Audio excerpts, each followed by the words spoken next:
Good morning, everyone, and welcome to the webinar. Our webinar today is Preventing the Spread of Stigma, Changing Attitudes and the Terminology We Use Regarding Substance Use Disorders. Just a reminder, this is part one of two. We will have our second webinar a week from today on September 17th, and we'll talk a little bit more about that as we move along. Just a couple of housekeeping items is that today's webinar will be recorded and will be available for viewing along with the PowerPoint slides on the Great Lakes PTTC website. It'll probably take us a couple of weeks, so you can check back. Today's audio will be broadcast through your computer speakers. So make sure that your speakers are turned on and up, and there is no call-in number available. If you have questions or comments, feel free to put them in the chat box below. We will be monitoring that. So if you have any questions or need to let us know, feel free to use that. And I am going to turn it over to Chuck Clifford. Thank you, Ann. Good morning, everyone. I want to set the stage a little bit as we get started today and tell you a little bit about why we thought it was important to do this for prevention. This is, again, as Ann mentioned, two parts in terms of looking at sort of what we need to know and understand in the role that we play as prevention specialists, but also can begin to look at sort of some of the examples of what folks are doing, the positive gains that are being made by engaging prevention specialists in examples of programs. So part two, you're going to hear from Indiana, West Virginia, and Colorado about how they're using evidence-based approaches to address stigma and how they're engaging prevention folks in the process. So know that the angle of this and the lens that we want to look at everything through today and next week is through the lens of prevention. So let me say a couple of quick things about why that's valuable or important from our perspective.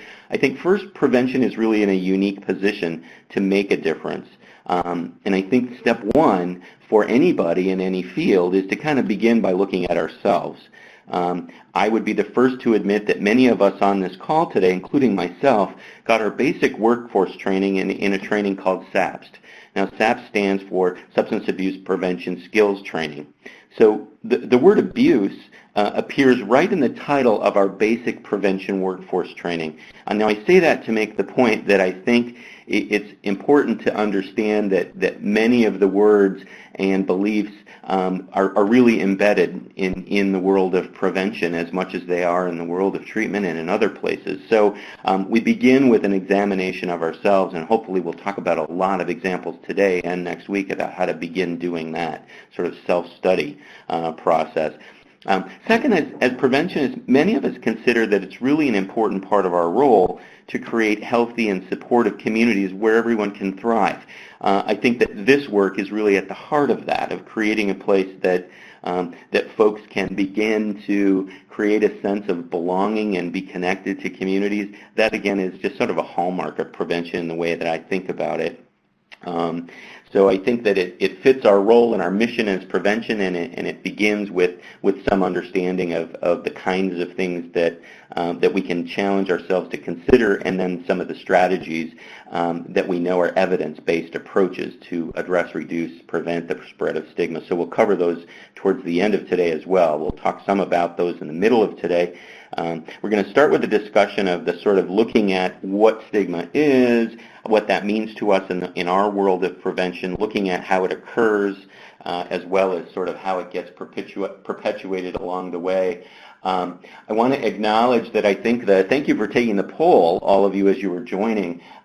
Knowing that B seemed to be the most popular answer as you all were logging in, I was pleased to see that you all recognize that prevention professionals can and do make a difference, again, in the way that we create sort of healthy and supportive communities, that many of us involved in the development and sort of creating systems of care is a big part of what we do. So know that I was pleased to see how many of you checked A and B, sort of that words matter and that prevention professionals can make a difference seem to be the the overwhelming and important messages. So as I began earlier saying that today is going to largely be about looking at stigma, really understanding what it looks like in sort of looking at it through the lens of substance use disorders and mental health. Know again that as you think about some of this today, some of it may be stuff that you feel comfortable with. Thinking about it, look at it through the lens of prevention today. Think about where you work, who you work with, and the way that you engage the community. And think about some of this as talking points and how would I use this information that Phil is going to share in my role. We're going to talk about some myths and facts, and again, arming you with talking points. Some of that stuff is going to be what you know, but how do you talk about it? How do I begin to use that information to change misperceptions and beliefs in the role that I play in prevention? How to combat stigma will be, again, lots of what we'll talk about throughout both of these webinars, and then sort of looking at language strategies specifically. We're excited to have Phillip Babour with us today. Phillip is a master trainer at the Center for Health and Justice. He trains around the country on a variety of topics, including a lot of discussion around the issues involving stigma and stigma reduction. He comes from both the treatment world in understanding recovery as well as criminal justice. So a lot of his perspective that he'll share with us has come from that very rich background that Phillip brings to the conversation. So without further ado, I turn this over to Phillip. Thank you, Chuck, and again, welcome everyone. I'm glad you were able to join us today. So again, as Chuck mentioned, my background is in treatment. One thing that is not in my bio that I think may be important for this audience is that I too am in recovery and have been for about 31 years. So I looked back when we were putting these slides together and trying to guide the conversation. I looked back at some of not only the training that I received, but even the response that I got or received as a client in treatment, that type of thing. So this really kind of brought it home for me, for sure. We look at the prevention world in terms of being able to promote the right ideas about substance use disorders and mental health as well. And understanding that, prevention, it's pretty universal with regard to where the work is actually done. It's very selective in terms of the types of trainings that you've received and how you are able to implement things like language and words matter and things like that. So that we're going to talk about those kind of things today. I'm not going to go through the whole slide here with regard to where all this leads, but I guess at the end of it all, what we're wanting to see after prevention has gotten started and treatment is initiated, we move into that maintenance phase and long-term recovery. And that is, the ultimate goal in terms of how we want our work to, if you want to look at it as an outcome, what the outcome would be long-term recovery and self-sufficiency. So that's kind of where we're going with this. So I suppose a logical place to start is looking at definitions of stigma. And if you look in a common dictionary, here's an example from Merriam-Webster. It's a set of negative and often unfair beliefs that a society or group of people have about something. And again, when we start talking about substance use disorder in the last 10 years, even that language has started to change, because we just used to refer to it as addiction. A person is an addict or whatever, and that means, it kind of promoted that whole idea that there's something wrong with the person as opposed to them having some kind of disorder. Another way to look at this is it's a mark of disgrace for a lot of people and sets a person apart from others. When a person is labeled by their illness, they're no longer seen as an individual, but part of a stereotyped group. And I can't think of any disease that we do this more in than substance use disorders and mental health. We don't necessarily look at a person who has cancer through that lens, or someone who has some other medical disorder. But even though we know substance use disorder is a disease, we treat it quite differently than we do other medical conditions. And then again, the definition of a stigma is to have something that takes away from one's character or reputation. Even for people that are in recovery, when they go to 12-step meetings or whatever, they acknowledge that they're an addict. Well, that's their choice, but as professionals in the field, we need to look at this in another way, that instead of it being about the person as far as their disorder, that we separate the two. In other words, what we call first-person language, and we'll get into that in more detail in a few slides. So again, just looking at the common definitions of stigma gives you some idea of what we're talking about. Now, when you attach that to different types of stigma, if you will, you can kind of look at this in three different ways, and there's probably more, and I'm going to ask you if you actually think that there's more. But when we talk about stereotypes, those are based on ideas that we have. You see stuff on the news, social media, and all that. It kind of shapes your opinions about things and ideas about things, and it causes a stereotype, if you will. Other types of stigmas often are kind of prevalent in prejudice or beliefs. That all left-handed people walk funny or something like that. It might be a belief, unfounded, no evidence of it or whatever, but it's something that over the years we've gotten used to hearing about and kind of internalize that prejudice or that belief. And then you also have discrimination in action, and we're going to get a little bit more into this in detail, but people who have substance use disorders who identify with being an addict or whatever, often can result in being treated differently in a lot of different areas. Just to kind of give you some examples of what might be some of those, but your workplace, for instance. I don't know if any of you have any other definitions or types of stigma that you'd like to just promote and put in here, but you can type that into the question box, into your chat box. Are there any other examples that you've experienced around these different types of stigma and how they seem to manifest in our work? Okay.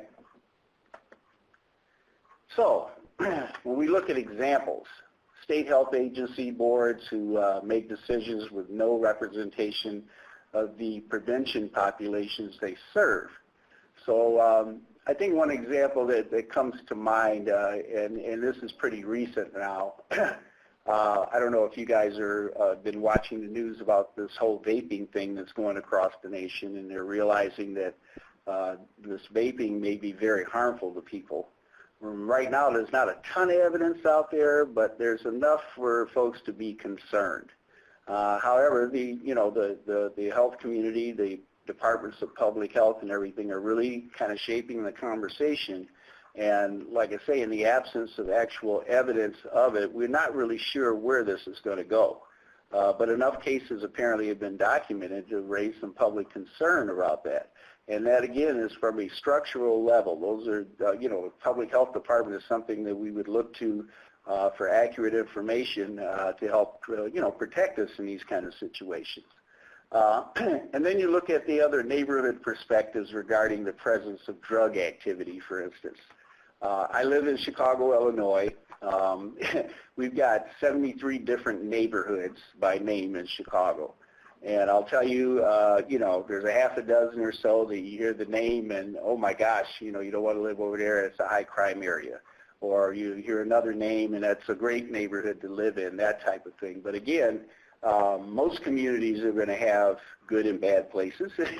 But again, the public stigma behind certain neighborhoods in Chicago is it's pretty strong. People won't buy houses in high crime areas, that type of thing, even though that they may not have all of the evidence that that neighborhood is in fact a bad neighborhood.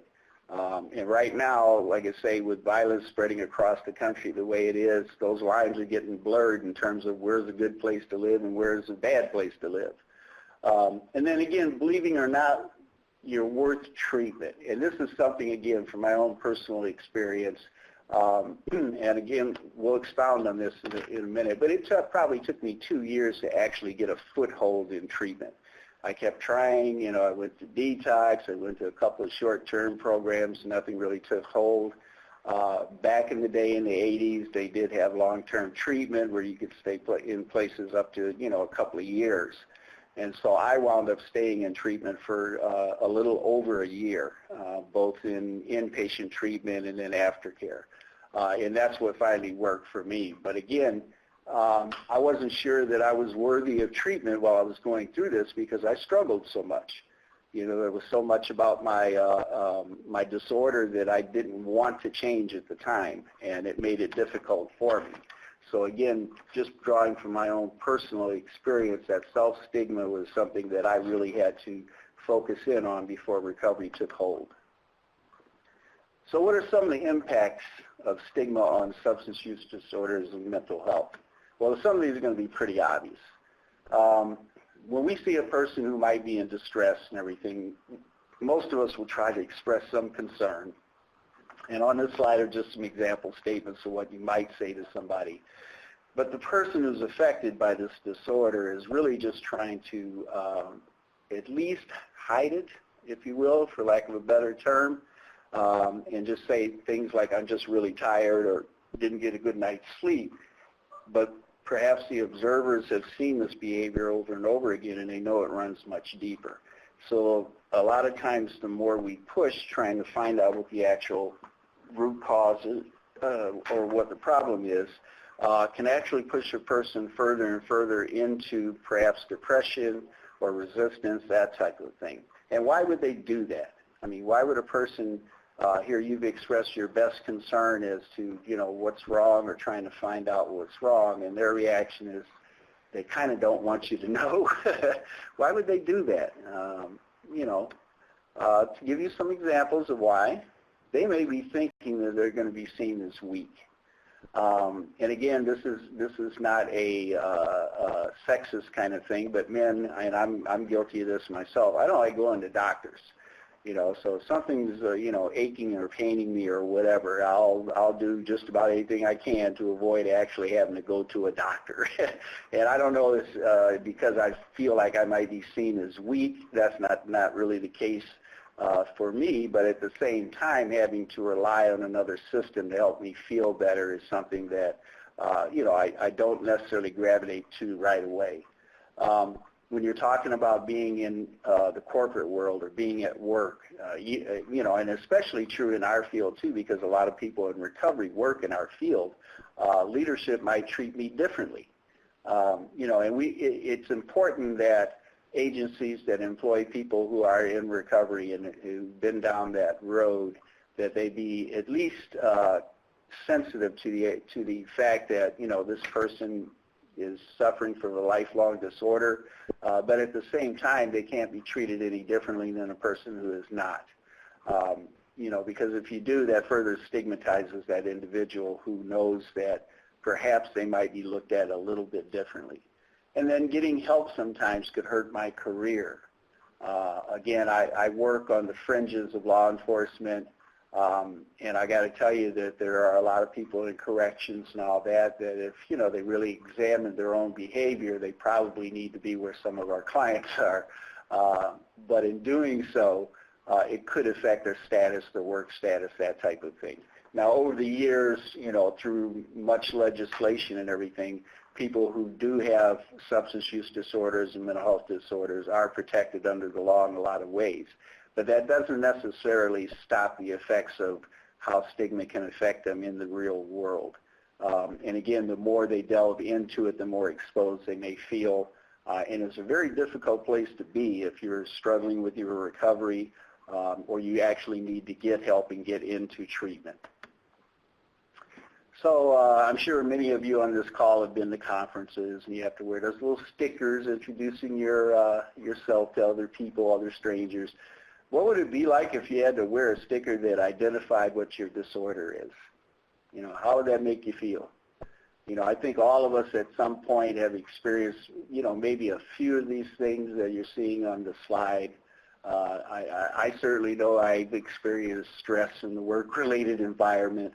And there are things that happen in our personal lives that might make you feel depressed and all that. But, how would you feel if that was the label that you had to put on yourself as other people viewed you? You know, it would probably be a very difficult life to live for sure. But a lot of our clients are in fact suffering from these disorders, and they might identify with the disorder more so than they do them being a human being with a disorder of some sort, be it substance abuse or mental health. So how does stigma impact recovery? Well, I think these are pretty obvious. I'm sure you could probably guess at half of these. It reduces the willingness to seek professional help. And again, you know, addiction is often been one of the biggest struggles for clients to overcome in terms of seeking help. You know, there's a lot of, misconceptions, if you will, about treatment. There are people who believe it doesn't work, and they'll couch that conversation with the fact that, you know, so-and-so has been in treatment, you know, a couple of times and they keep going back to using, and so treatment must not work, you know, that type of thing. So the stigma can reduce the willingness to even seek professional help. And again, as we mentioned in a couple of the slides before this, you know, there's a lot of other ramifications that the person might be considering, you know, in terms of their work, you know, their family environment, that type of thing. Stigma also can cause a reluctance to even attend treatment.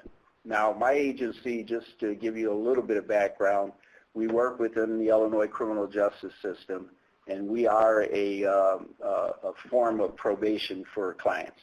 So a lot of clients want to sign up for task because they want to avoid, you know, doing jail time or prison time, that type of thing.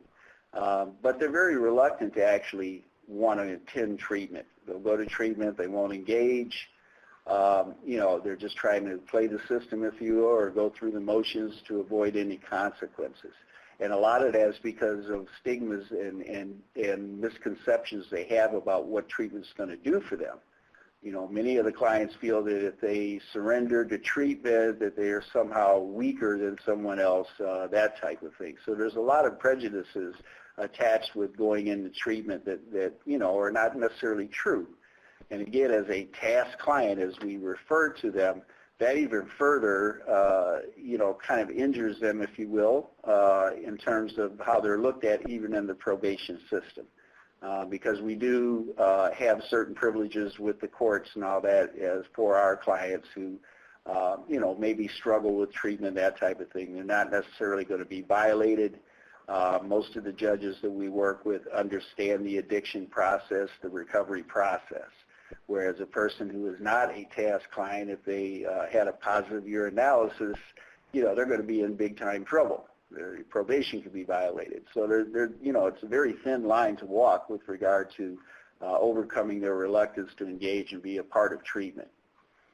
The other thing that it often does is it limits access to health care, housing, and employment. I don't know if any of you on this call are homeowners, but if you have to get homeowner insurance and you decide to be fully open and honest about your medical condition and you disclose that you are a recovering person and have been in treatment, there are some insurance companies that will not touch you with a 10-foot pole. That's a harsh reality. I experienced it myself. So that's how I know that happens. But in other kinds of living situations, such as gaining housing, that type of thing, most leases will tell you right on the lease, you know, zero tolerance for any drug use or any of that kind of stuff. And it makes sense. You know, they're looking out for their best interests and the best interests of the other tenants in the complex. But a person in recovery who comes and makes that application and perhaps somehow discloses their disorder, you know, it's a gamble for them because the person reading that application may not understand the disease process of addiction and thereby discriminate against them or figure out a way to discriminate against them for things like housing and employment. Diminishes self-esteem. Again, you know, pulling from my own experience, like I say, I struggled quite a bit in the first couple of years, you know, going in and out of treatment. And a lot of that was on me, and it was my perception, and it was my prejudices against myself, if you will. And it was, you know, it was really hard. Now, what I'm happy to say now is that a lot of that treatment approach has changed. There was a time where the belief was you had to hit rock bottom before treatment could be effective. Well, in the prevention world, we found out that's not true. As a matter of fact, the earlier you can get to a person to help them understand the disorder and to help them, maintain some normalcy, normalizing it, if you will, with the fact that this is a disease and it's not about you being a bad person. That has changed a lot in the last decade. So, again, some of those old notions about treatment and everything have not really proven out anymore, and we're finding more success with working with people as early as possible in preventing it from getting any worse. And then finally, the effective personal relationship at times when they're probably going to need it the most. Family can often be a very strong thing to lean on, but sometimes it's kind of destructive too, because a person who suffers from a substance use disorder may have burned a lot of bridges with relatives and friends, and those important relationships are now damaged, and people don't trust them anymore. That type of thing. And again, that stigma comes into play with, I've helped him before, and he just won't do it, and I'm done. That type of thing. Not necessarily understanding that it's not about the person. It's about the disease, and the more educated they are about what that disease concept is, the better off they'll be. But those are just some of the things of how stigma can impact recovery. And again, the chat box is open. If you can think of some other examples, just put them in there. I'd love to acknowledge some of what you've experienced in your work in terms of barriers that clients face in accessing treatment and remaining in recovery. Okay. So here's a poll question for you. Chuck, do you want to read this off for him? I guess you're keeping score. No, that's okay. I get it. He's busy doing other things.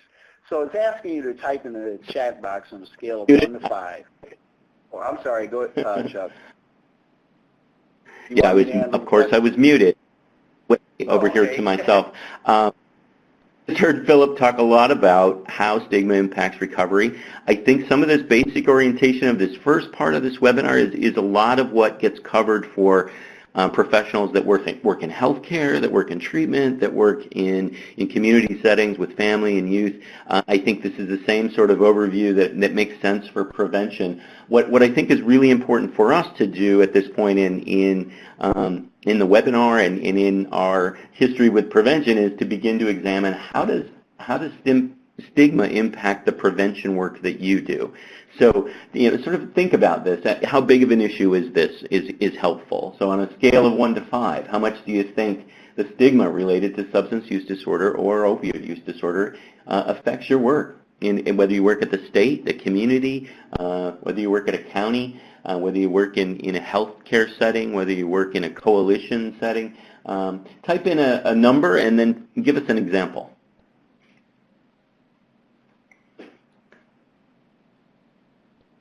So I see multiple folks are typing.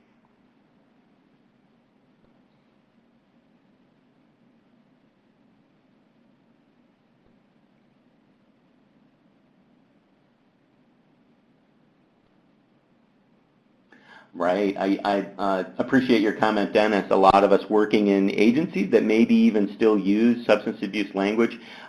Some of us used to be called substance abuse prevention specialists. I think that certification boards are, coming to grips with this. An agency that I work for, Education Development Center, just did kind of a bigger analysis of what we might call a language audit. We looked at every one of our sort of signature trainings to try to do a sort of filter for language and found that nearly every single training we had used one or more sort of words that conveyed a negativity with regard to how we were referring to either individuals or situations or circumstances.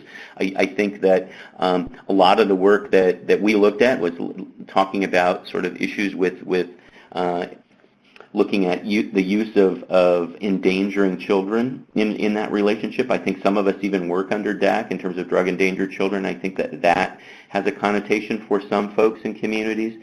I know that a lot of what we found in training materials was reference to things like ACEs, adverse childhood experiences, for example, and again, sort of the word adverse without even mentioning that it's intergenerational, that both parents and their children are victims with regard to the ways that we begin to understand and view sort of epigenetics and ACEs. And so we found all kinds of references. And so I think that's one of the major ways that has been helpful for us to understand, is this really a prevention issue? And overwhelmingly, I think I would agree with so many of you are putting fives in there of looking at the issues about understanding the importance of how this impacts our work directly.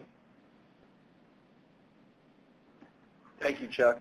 And there's an attachment that is, I believe, been uploaded for this webinar that says words matter. We're going to actually give a couple examples and some slides coming up, but it's a bit of a deeper dive into the language conversation. SAMHSA, a lot of the government, federal agencies are really looking at that, the vernacular that we've been using all these years, and it's going to be a kind of a heavy lift. It's hard to break bad habits sometimes, but there is a movement, if you will, to kind of change how we describe substance use disorders, mental health disorders, and again, the notion of first-person language is so important, and we're going to talk about that in a second. I see another question here. How do you change public policies regarding language in their first responders, law enforcement, medical professionals? I've witnessed such a lack of human dignity in overdose settings. I couldn't agree with you more. The question of how do you change the public, policy or perception about the language that they're using, that's going to be a heavy lift. Like I say, I've worked with a lot of parole agents, who've been on the job for years, and they were trained a certain way. And I actually had to realize, we've done tons of live trainings and webinars around, the addiction concept, and there are some people who just won't acknowledge it as a disease. And, we're going to have to kind of not stress ourselves out. There's going to be individuals in these positions that are not going to change how they talk about it. And it's probably because of, stigma, their own beliefs and perceptions about, drug use and substance use disorders. But I think we're making progress. Hopefully within the next decade, we're going to see more and more people that speak the right language, if you will. But again, the reality is there's going to be some people in these positions and in those jobs that are probably not going to, sign up for this kind of thinking with regard to how we treat people who have substance use disorders.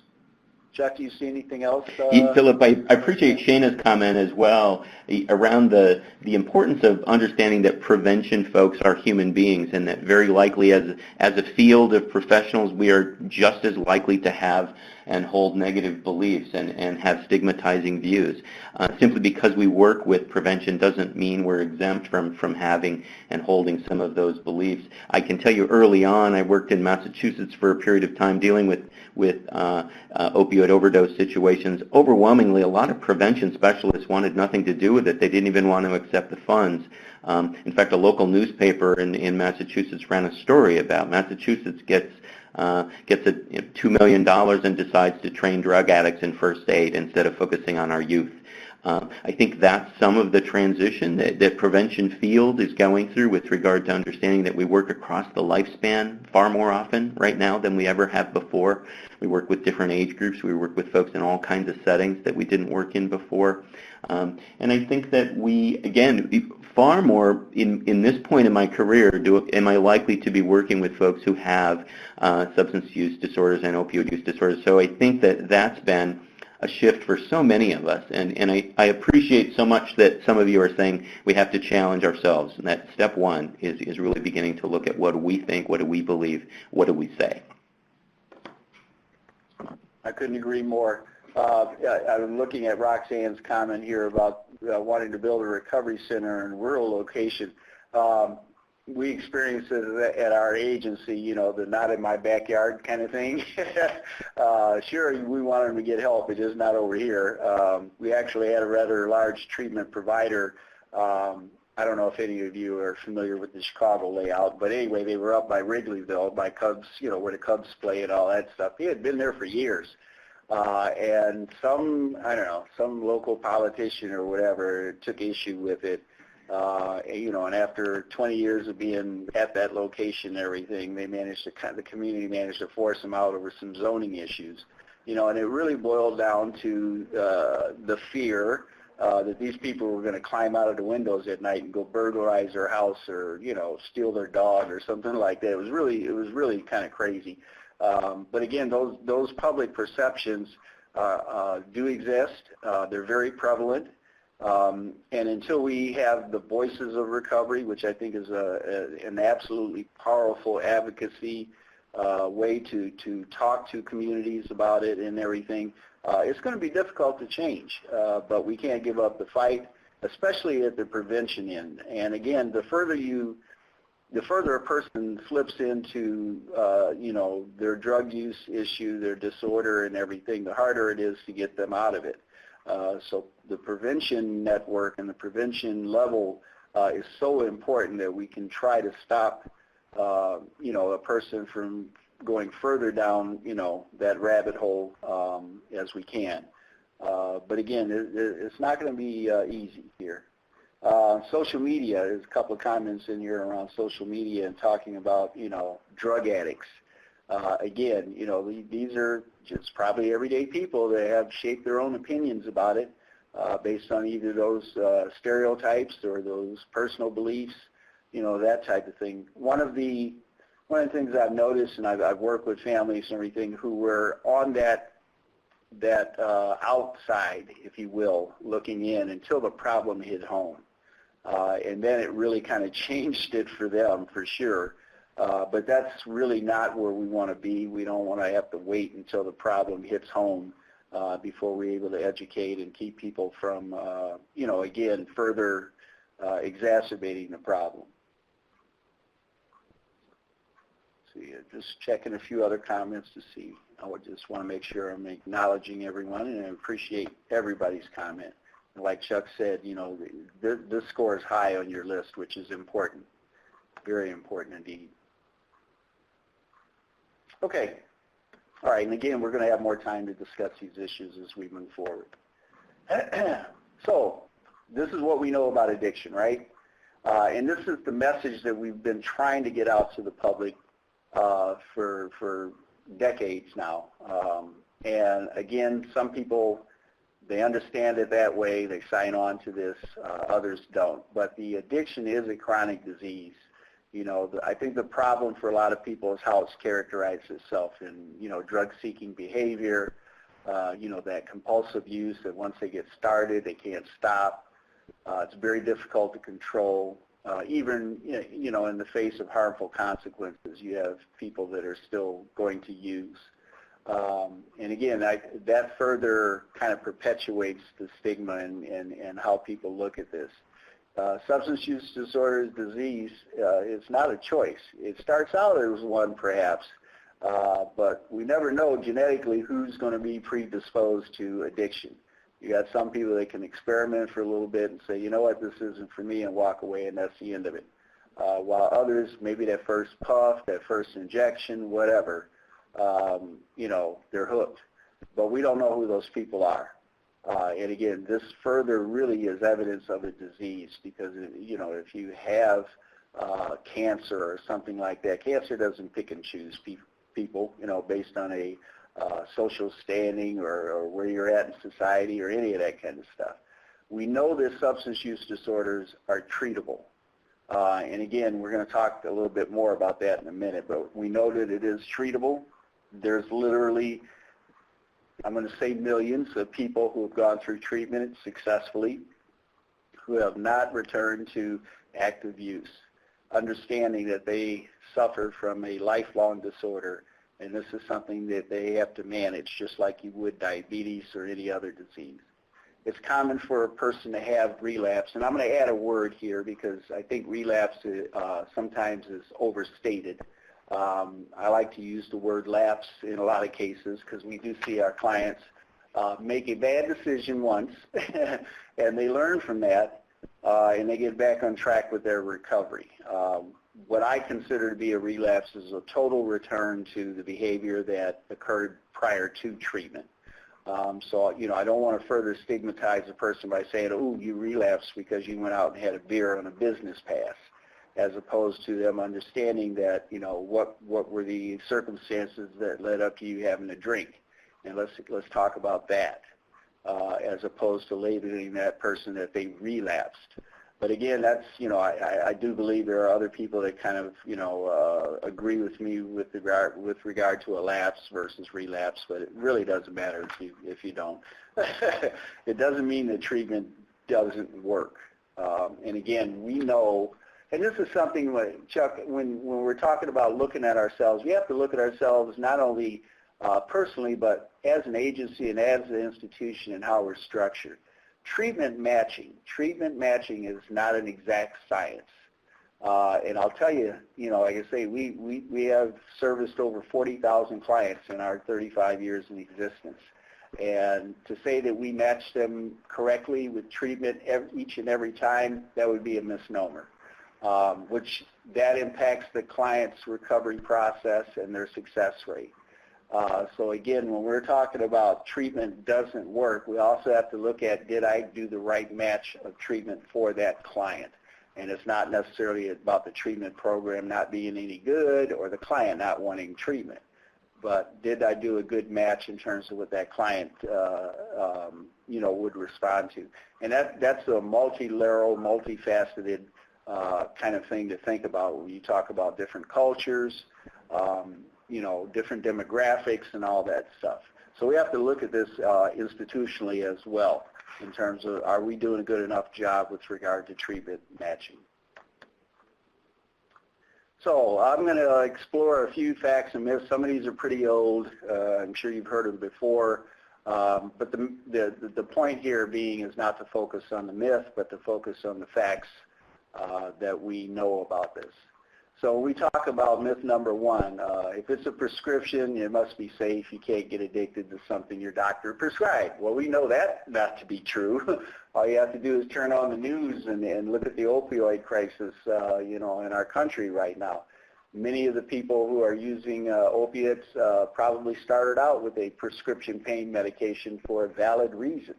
And although many medications are perfectly safe, if they're taken as prescribed, for short periods of time, prolonged use can be dangerous. And yes, it can be addictive. So again, that's a myth that's, a lot of people want to perpetuate that I got this from the doctor, so it must be okay. I can't suffer, any consequences. But we know that's not true. Natural drugs. Oh, I love this one. Natural drugs are safer than synthetic ones. Okay. I don't know if you realize it or not, but there are over 300 different strains of marijuana now. Back in the day, I don't know, let's take us back to the 60s. I'm old enough. There might have been 2 or 3 different, marijuana strains that they talked about. We got Acapulco Gold, we got Sinsemilla, that kind of stuff.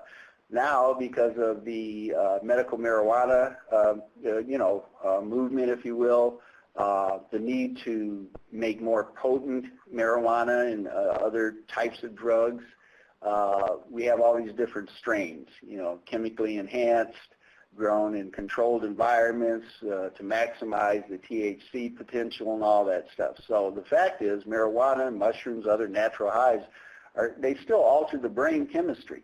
They produce very dangerous effects in a lot of people. They aren't harmless just because they grow out of the ground. Well, guess what? Most of the stuff that we consume in our bodies, including medications, start from plants. And they're synthesized and they're, then kind of restructured, if you will, in labs to do different things. You look at TV for half an hour, you'll at least see a dozen or so medication ads for different things, everything from shaken leg syndrome to you name it. So the fact that these drugs and everything, just because they grow out of the ground, doesn't make them any less safe, especially nowadays when the science has advanced so much in terms of how drugs are manufactured and used, synthetic drugs especially. Okay, heroin era, or the crack crisis, or the age of ecstasy, etc. It's over. The fact is that drugs don't just go away. Although certain drugs tend to become more popular and available, and then they kind of seem to diminish or fade away over time, a drug doesn't pose a lesser threat to you or your kids simply because it's associated with a culture of a previous decade. Ecstasy is a really good example.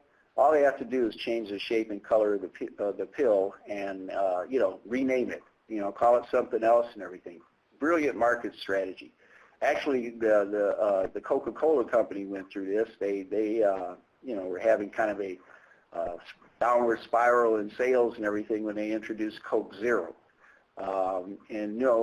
Lo and behold, then now you can buy Coke Zero, Coke Classic, Coke, a couple of other versions of Coca-Cola and all that stuff. It was all a marketing ploy. People who manufacture and distribute these drugs do the same thing. A lot of these drugs are old school drugs with a new name and a new shape or color. And the fact is that they just don't go away. The other thing that's really important, and TASC has been part of drug use forecasting studies for decades, depending on where you're at in the nation and what the availability of drugs are, you will see an insurgence of things like, homemade methamphetamine, that type of thing, as opposed to coming to a larger metropolitan area where you're going to see pure cocaine or heroin. So a lot of this is based on demographics too and availability. But again, a lot of it boils down to just marketing and how these individuals involved in the drug trade sell and market their products. So if you have a high alcohol tolerance, you don't have a drinking problem. Now, those of us who have worked in the field know that that tolerance level goes up over time with the increase in use. And alcohol, then, again, this is probably, this is mostly my opinion. I think alcohol is one of the most dangerous substances out there to have a disorder with. The fact that it's so readily available, that it's so heavily marketed, that it's glamorized, but it does such devastating things to the body. Everything from liver cancer to hepatitis, you name it. It can, really compound a person's physical health in several ways. But if you feel nothing after several drinks, you do have a problem. There's no doubt about it. A casual drinker wouldn't even be able to finish a couple of six-packs. And if they did, they'd probably be very sick and definitely have a hangover, I would think. But if you're drinking this much and not really feeling anything or feeling pretty fine, you need some help.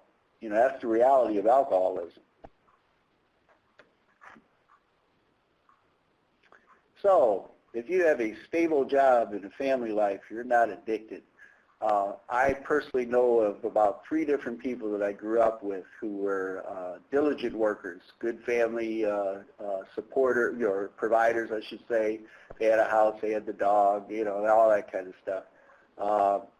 But, after work and everything, they got drunk.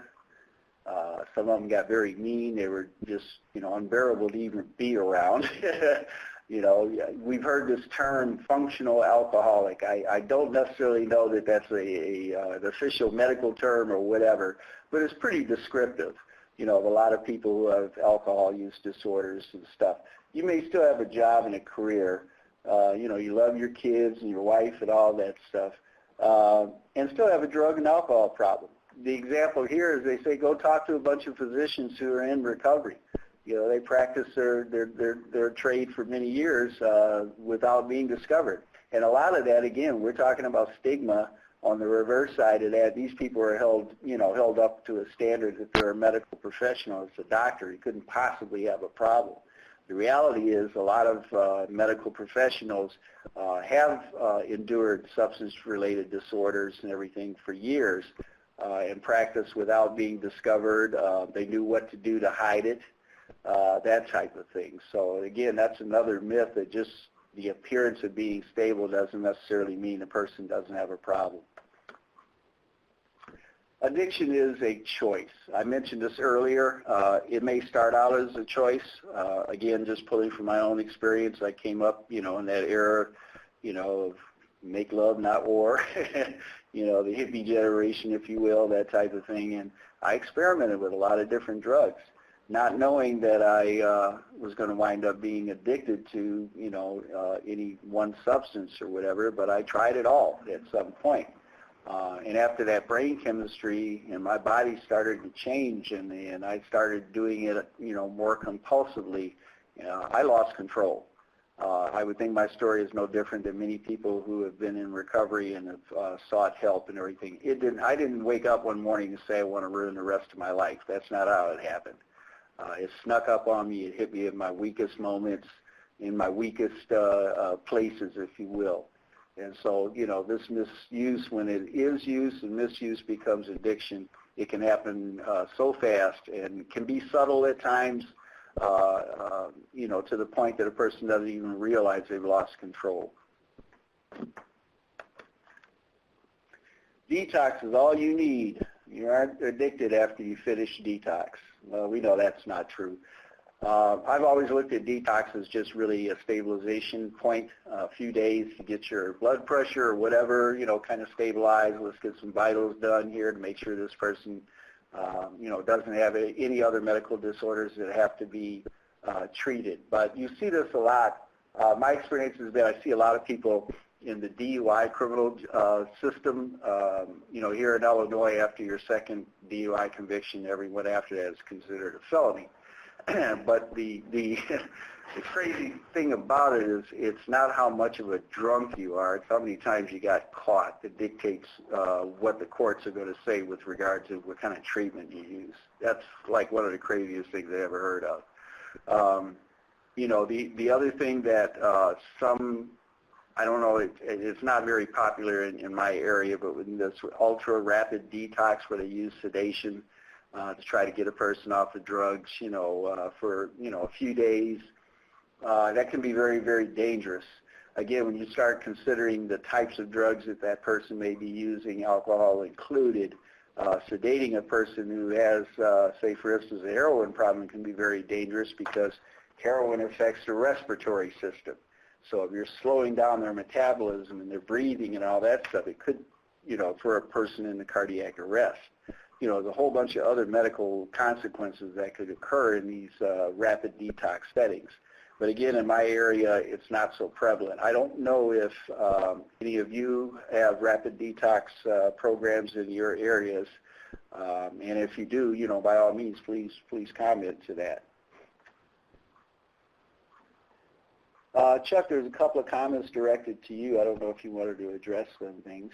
Well, it looks like you have. I'm sorry. Okay. All right, we're moving on. So if someone's in recovery, uses drugs, alcohol again, they're right back to where they were when they first quit. This is so much a psychological thing. If you believe in that theory, then it's absolutely going to be a self-fulfilling prophecy. Again, my years in Narcotics Anonymous, you would go to a meeting and you hear a person stand up and say, I relapsed last night. They've been clean for, I don't know, months, maybe years or whatever, and they had a slip. Again, this lapse, as you want to call it. But in that recovery community, they don't necessarily distinguish that. And their tradition would say that we got to start counting those days over again. So, you no longer have 365 days clean. You got 1 day clean. Okay, so in itself, that's true. Here's my position on that. You can't take the 364 days of recovery away from me just because I slipped. Now, what I do with that slip is going to surely define where I'm at in my recovery. I can either learn from it, get back on the horse, if you will, get with my sponsor, examine those steps and find out where I slipped up, or I can give up. So if you, co-sign to that idea that I'm back where I was when I started and everything, then that's a self-fulfilling prophecy. The thing is, it's entirely possible for people to relapse, realize their mistake, and get back into recovery.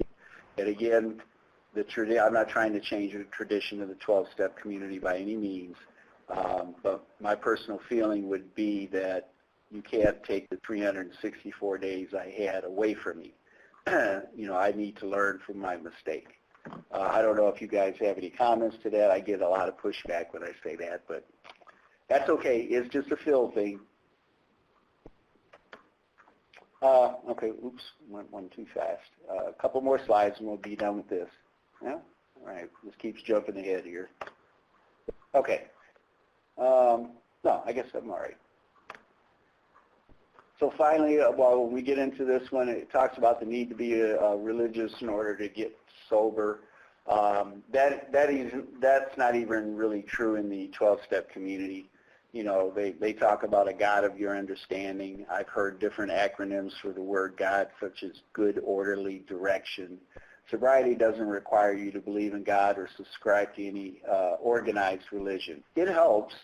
However, if you believe in humanity, family, community, and have good aspects of yourself, those beliefs are greater and stronger than your own daily life with drugs. And again, I wouldn't necessarily call them atheists, but I know people that are not, engaged in organized religion, but they are very spiritual people, and they're comfortable in their own skin with that. They've done very well in recovery. They've helped others and all that stuff. So again, that's another one of those things that kind of scares people off. This isn't necessarily a funny story, but in my case, I was raised a Catholic. I was even an altar boy, when I was in grade school and all that stuff. So when I slipped into my addiction disorder, I was too ashamed to even talk to God about it because I thought I had a one-way, non-refundable ticket to hell. But, it took me a little while to get over that fear with the help of, a good sponsor and all that stuff. But, yeah, I could see where that kind of a myth would turn people off towards recovery, in terms of how their upbringing was, what their culture might be, that type of thing. And then finally, we talked about addicts are bad people. Well, we know that's not true. Addicts aren't bad people trying to get good. They're sick. They have a disorder. They're trying to get well. We don't belong to a particular race or exist only in certain parts of the country. As again, we know addiction does not discriminate.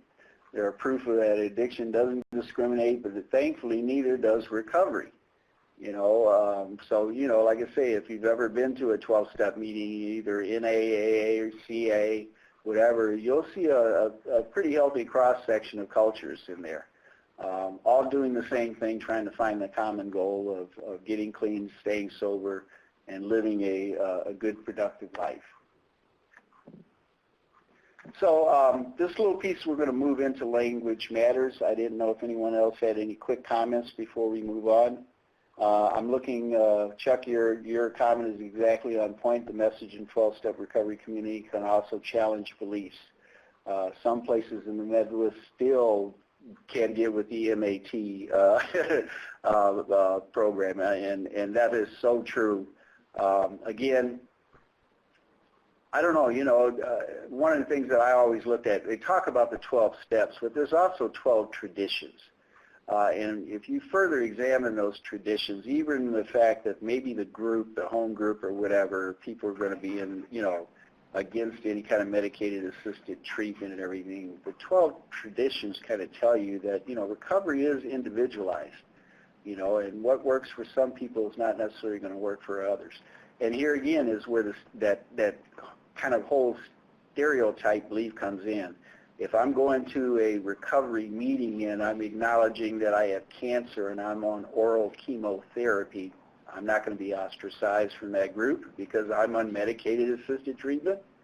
So why should it be any different for a person who suffers from alcoholism who's on, Suboxone, or a person who has a heroin addiction who's, getting Vivitrol injections? So again, that's something that the 12-step community should embrace. I'm not going to say they have to. They're doing their own thing and have done it for decades. But it would be nice to see. And I do know of some groups here in Chicago that don't have that attitude about medicated assisted treatment. So I hope that spreads. Phillip, I think, again, great section in terms of looking at sort of the issues around both myths and misperceptions that people hold. As in the chat, I see, again, I encourage everybody to think about this where you live and where you work, and what are the most important messages that you want to dispel. I think every prevention message and training and talk and event is an opportunity to dispel myths and misperceptions and, again, address some of the sort of foundations of stigma where you live. So I want to hear a couple other examples of folks. So as you were listening to this and you're thinking about what are you doing in the setting that you're in. So you're a prevention specialist. What are examples of things that you're already doing to address stigma where you live or work? So what can be prevention's role? Let's kind of get to the more granular level of what can we do about this as prevention specialists. Let's think about some examples. So type in the chat.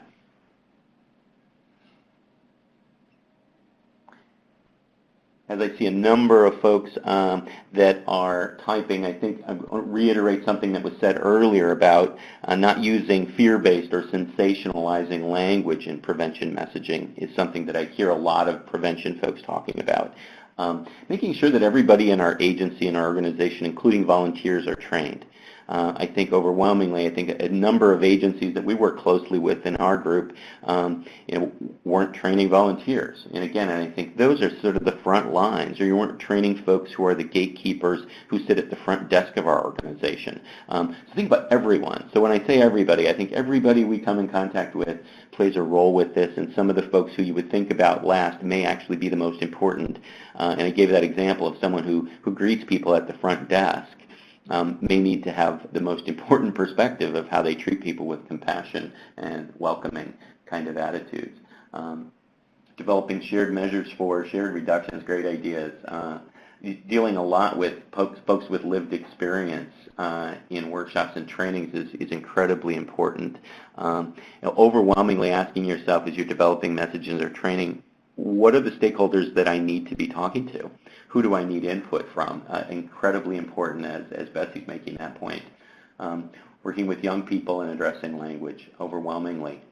Sometimes I think young people are more open to thinking about these issues than some of us that are my age. So all great examples. Some of you are involved in states or communities that have a local initiative or campaign, sort of joining that and helping to reinforce messaging that may already be out there, I think is an incredibly important thing to do. We'll certainly talk about that more in the next webinar as we hear 3 states sharing examples of how they're engaging prevention directly with messaging and initiatives and projects, all important, great ideas. We talked earlier about a language audit too, in terms of looking at all of the ways that your agency organization messages, including doing a language audit for training, is something I hear people doing a lot of in our field. Thinking again about some talking points about addressing misperceptions, and as Phillip talked about with understanding and becoming literate in the treatment world, being able to talk about naloxone, naltrexone, Suboxone, all of those things. So you're literate in those so that you're in a place to be able to dispel when people start saying that, oh, that's just substitution therapy or that's replacement therapy, being able to counter that and talk about what is post-acute withdrawal. So getting literate in some of the issues will help develop and dispel attitudes as well. All important roles for prevention. So back to you, Phil. Okay, thank you, Chuck. Okay, so we're going to move on to this section called Language Matters, and I believe there is a document that's been uploaded to this webinar that talks about words matter, and that's where I pulled from for these slides.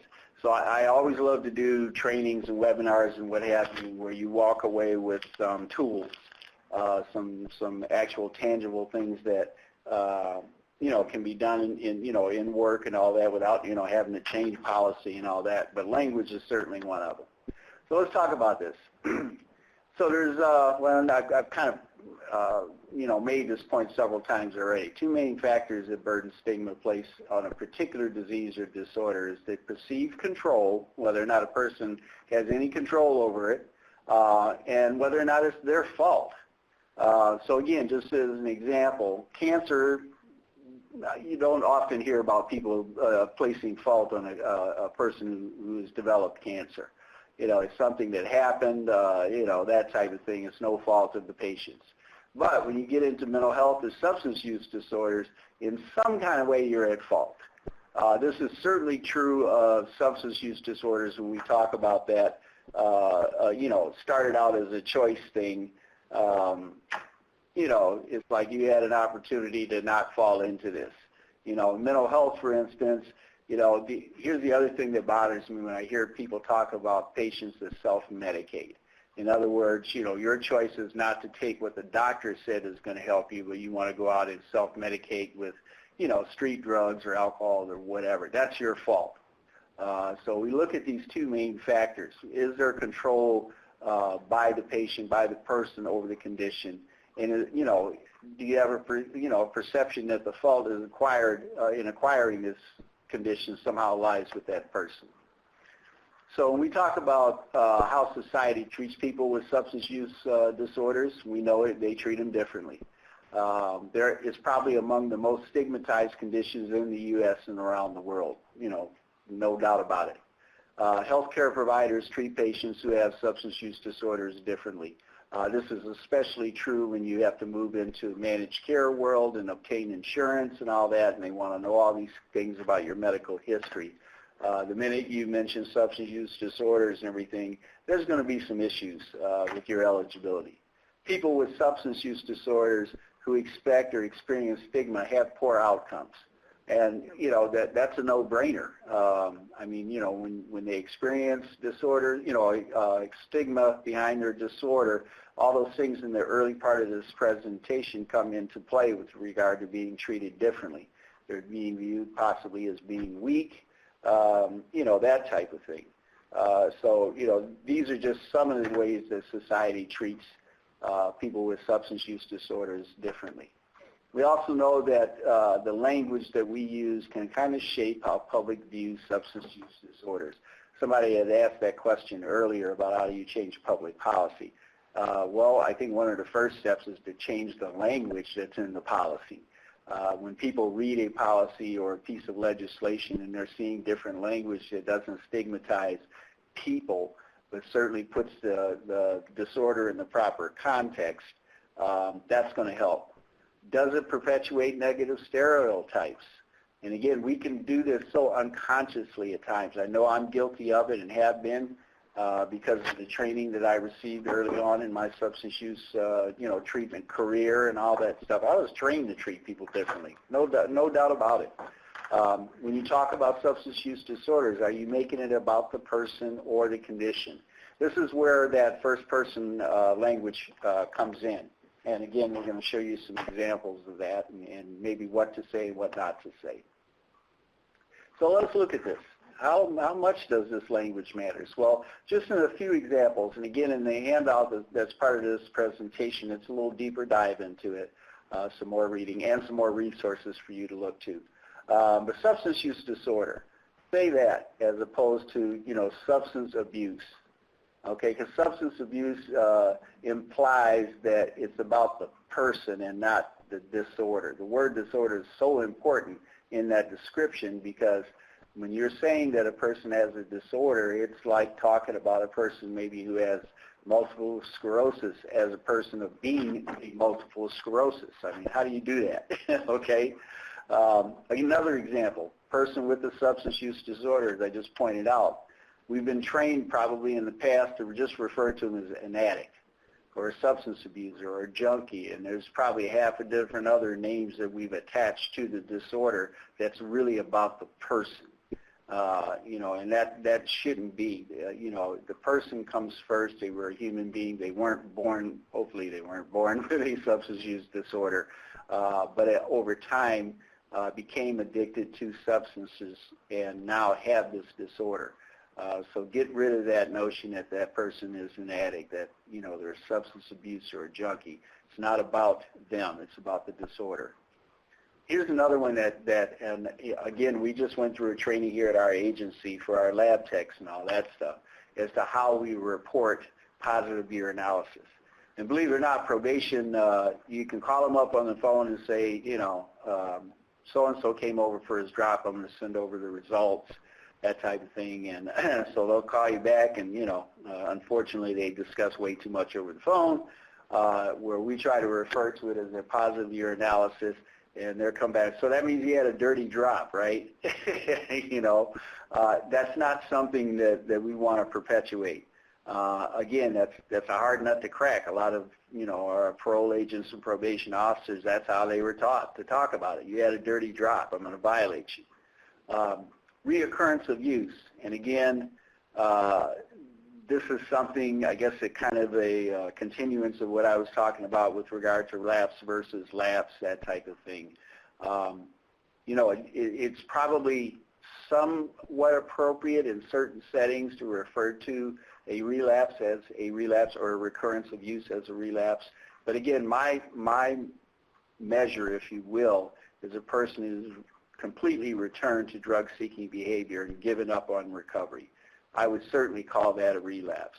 But a recurrence of use doesn't necessarily mean that they're, you know, done with treatment, off the wagon, if you will, that type of thing. And a final example on this slide talks about in recovery, being abstinent, in remission. Remission is an important term to use because when you're talking about a disease, when you talk about a person who is surviving cancer, often they describe it as, I'm in remission. Okay, my cancer is in remission. While it may not be obvious, but just saying that I'm clean or I'm an ex-addict isn't necessarily a good way to couch the conversation. Now, some of this is about personal choice. Again, you're going to find people in the recovery community who readily identify as being an addict, a grateful recovering addict. That's great. That's a personal choice for them. But in our work in prevention and treatment, it's not necessarily appropriate to look at it that way. Being in recovery means that the process is working. Being abstinent means that this person has, avoided using drugs. They're in remission. Again, that puts the disorder in the proper context with regard to what that person is struggling with, as opposed to labeling it, on the person. You know, that the person's clean or an ex-addict. And again, some of my training actually taught me to, refer to the stuff that's on the not say side of this list. But those are just a few examples of the language. And again, the document that's uploaded is a little deeper dive into the conversation. So when we start talking about effective ways to prevent, in prevention staff that can work to combat stigmatism. Now, Chuck, on my notes, I have you wanting to discuss these slides here. Am I correct? Yeah, I sure can. I think we covered a bunch of these, Phil, throughout the webinar today in terms of talking about the importance of learning about addiction for everybody. I like the way of thinking about politely correcting misperceptions, listening to people, and then inviting them to think about that a little differently. I think it goes further than sort of a direct challenge to folks and saying, well, that's wrong. That's not the way to think. Seeking and share resources, I think, again, is something that we do well in prevention in terms of offering what we know and what we have with one another. What we understand is an important part of what prevention can do. Offering compassion support, sort of thinking about the compassion and resource fatigue that lots of us feel as prevention, depending on the setting that you're in. Again, everything from the opioid crisis to folks who do prevention work in behavioral health settings or medical settings or emergency departments. Thinking about all the different places where it becomes even more important to sort of do compassionate support. Treating people with respect. I see so many local stigma campaigns that are driven by positive values. So instead of just addressing negativity or sort of getting folks to rethink and challenge language, starting with a place of some positive values, I think, is a great sort of foundation for doing stigma work. Again, I think the harm reduction field has taught us that we start with a place of compassion and dignity with people and build from there to say what are some things that maybe counter that. Is a great way of framing the way we think about prevention's role. in addressing stigma. Again, replacing negative attitudes with evidence-based facts. And certainly talk a little bit about, again, what we know from the science. Some of the resources that Phil mentioned we're going to make available to you in just a moment for download. You can download them directly, both the sort of Words Matter document as well as the evidence for stigma. I think about the evidence as being both sides of the issue. What's the evidence that stigma is harmful and damaging to individuals and communities, as well as what's the evidence for making a difference? And so we're going to talk in just a moment about that second part of that. What's the evidence for creating change, especially on a large scale? How do we begin to do that? Sharing your own stories of stigma is a part of, again, what we do well in prevention, being able to kind of talk about what we learned. Acknowledging, again, somebody from, as we started today, to say that somebody who has trained on the SAF, the substance abuse prevention skills, for over a decade, without realizing, again, that the embedded title of substance abuse is something that, again, we could and should have challenged a while ago, but it's human, and we're evolving and we're understanding things differently. Unintentional sort of issues, but a place to grow. So being willing to share your own sort of humility and humanity with regard to when you talk to others and colleagues about stigma, I think is part of what prevention can and should do in that scenario. We do have some time, and in a minute I'm going to cover that evidence and set the stage for webinar number 2, but we want to make sure if we haven't addressed anybody's questions along the way. So type a question in there if something has come up that you have a question for Phil, or other kinds of questions that relate to stigma or the role of prevention. Type them in now, and we'll spend some time. Again, it might just be a comment that you have, a view from your community, from your agency, from the role that you play. Any sort of comments?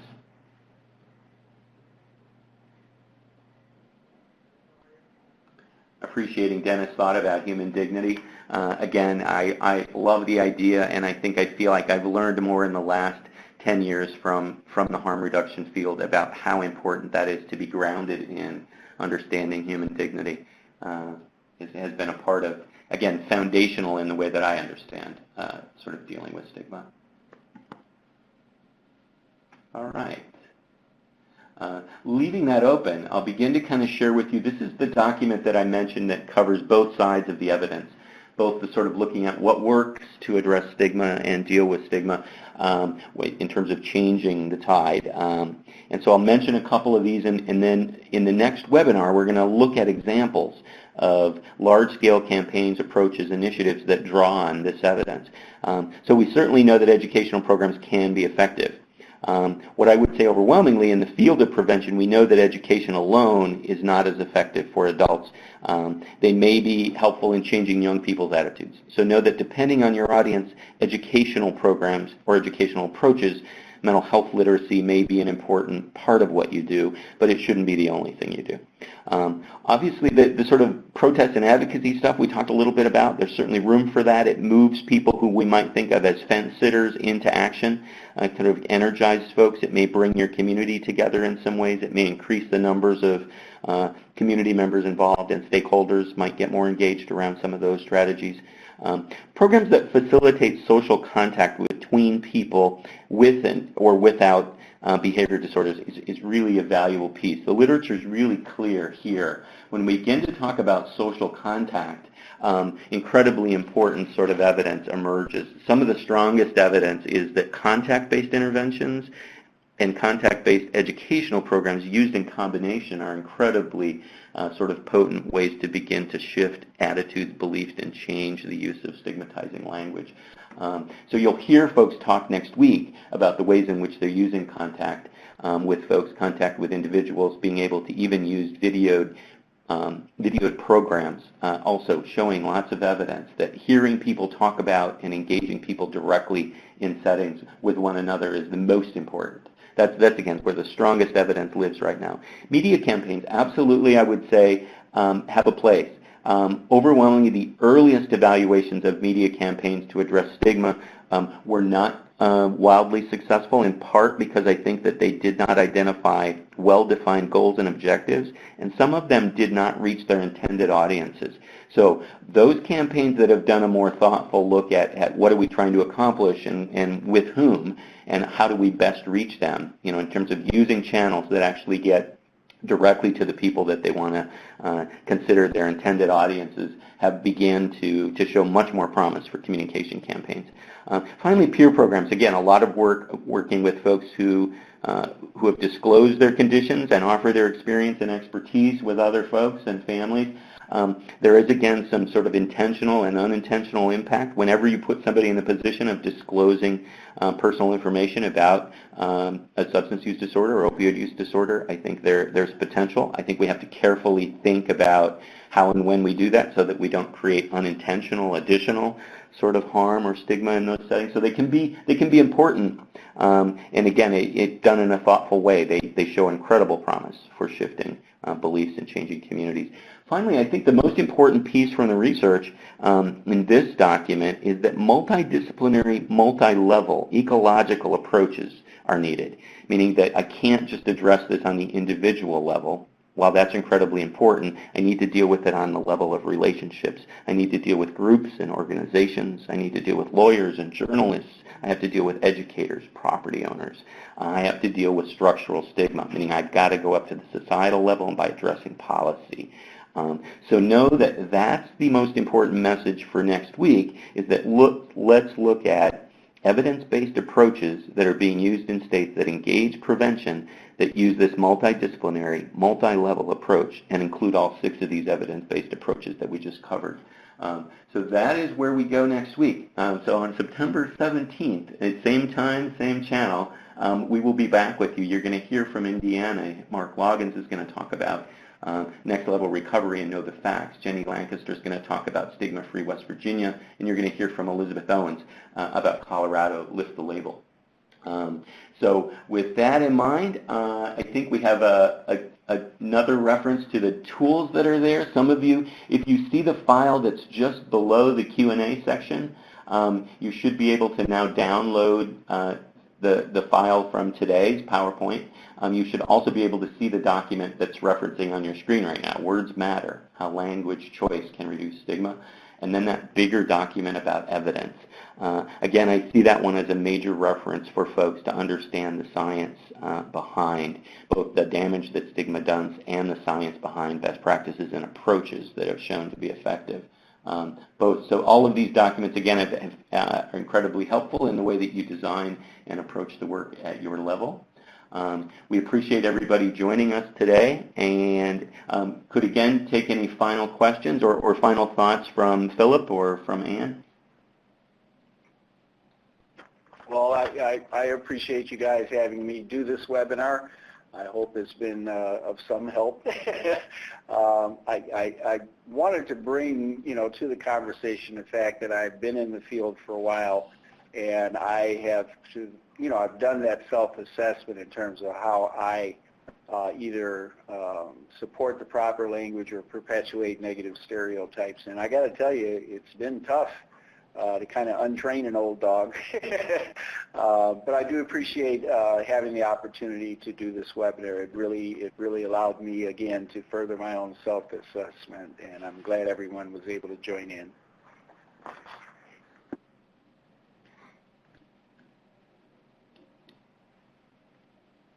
All right. Again, let me issue a huge thank you to Phillip Babour for joining us today and sharing your experience and looking at it through the lens of both recovery, substance use disorder settings, as well as criminal justice, all, I think, valuable perspectives that shed even more light on the ways that prevention begin to make a difference in the way that we approach our work. So again, everybody have a great remainder of your day, and if you did not register yet for the 17th, please do that. Again, you're going to hear directly from colleagues at this point about the important work that they're doing, both with large-scale campaigns that use these evidence-based approaches in combination with one another, and use, again, that sort of multidisciplinary, multi-level ecological approach that is the incredible amount of promise that's being shown if we work at multiple levels, that we can begin to change the narrative and change the language that's being used and change the level of understanding and compassion in our communities. Thank you all.